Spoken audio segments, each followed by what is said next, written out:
O zi în orașul Split.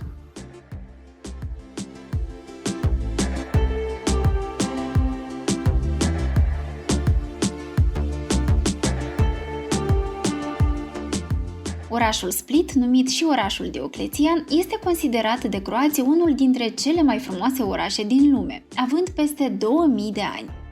În Split sunt foarte multe atracții turistice, cea mai populară fiind Palatul lui Dioclețian, construit ca un oraș în interiorul orașului. Palatul are 15 metri lățime și 26 de metri înălțime. În Split vin foarte mulți turiști, în special fanii serialului Game of Thrones, care a fost filmat aici. Însă, chiar dacă ești din lista celor care nu au văzut serialul, Split te atrage prin locurile sale istorice. În acest sens, merită remarcat peristilul, adică o curte interioară înconjurată de mai multe rânduri de coloane prin care astăzi se plimbă turiștii.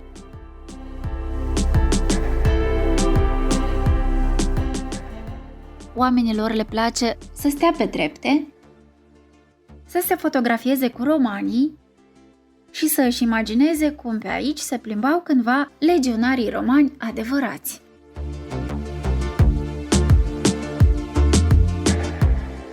O altă atracție turistică de care localnicii sunt foarte mândri este monumentul lui Gârgârninski. Se spune că dacă atingi degetul cel mare de la piciorul lui Gârgârninski și îți pui o dorință, aceasta se va realiza. Legendă sau nu, dar vedeți și voi cum arată degetul episcopului.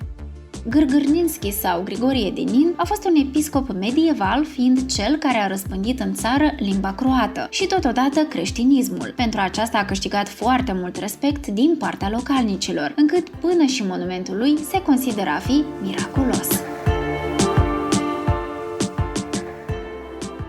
Străduțele din Split sunt pur și simplu fermecătoare.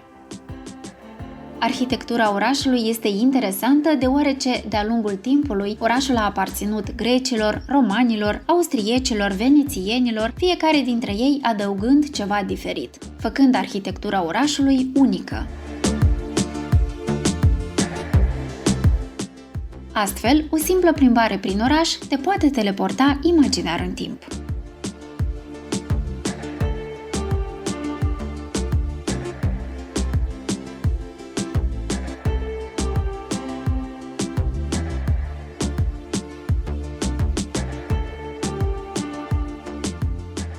Iar unele locuri sunt de-a dreptul uimitoare.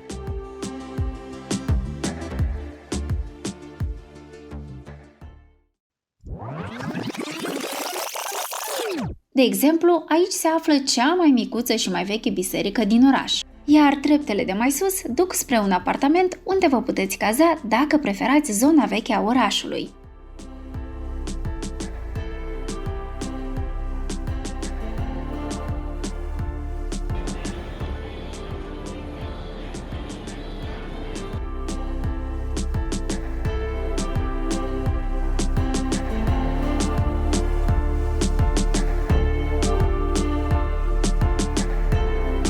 Temperaturile aici sunt foarte mari, chiar și la început de vară, cel puțin 30 de grade. De aceea, o înghețată e mereu la îndemână, mai ales că în Split este și foarte bună.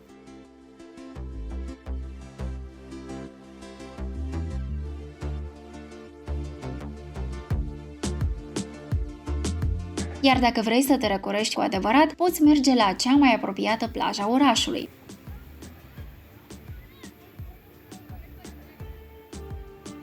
Nu este cea mai faină plajă, însă apa mării e curată și e destul de întinsă plaja, astfel încât turiștii să nu se înghesuie foarte mult. În plus, când intri în apă, trebuie să mergi destul de mult ca să ajungi cel puțin până la brâu, deci e perfect și pentru copii.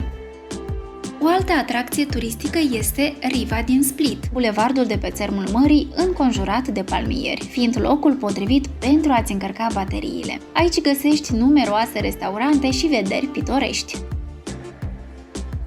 Tot aici se află și portul din Split, de unde poți merge cu feribotul pe insulele alăturate, de exemplu pe Hvar, care, apropo, seamănă foarte mult cu Split.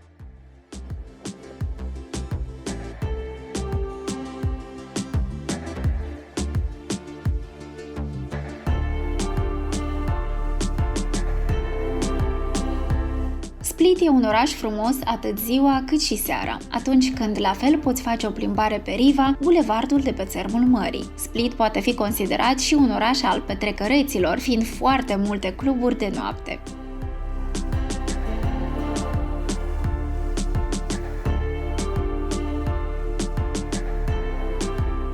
Dacă preferați produsele de mare, în Split și, în general, în Croația, vă puteți delecta cu un platou regesc. E adevărat că prețurile sunt mari, însă apa mării din Croația este extrem de curată, astfel încât și produsele de mare sunt de calitate. Puteți de asemenea să gustați bucatele tradiționale, de exemplu pastițada, un fel de tocană cu carne de vită servită cu un sos special.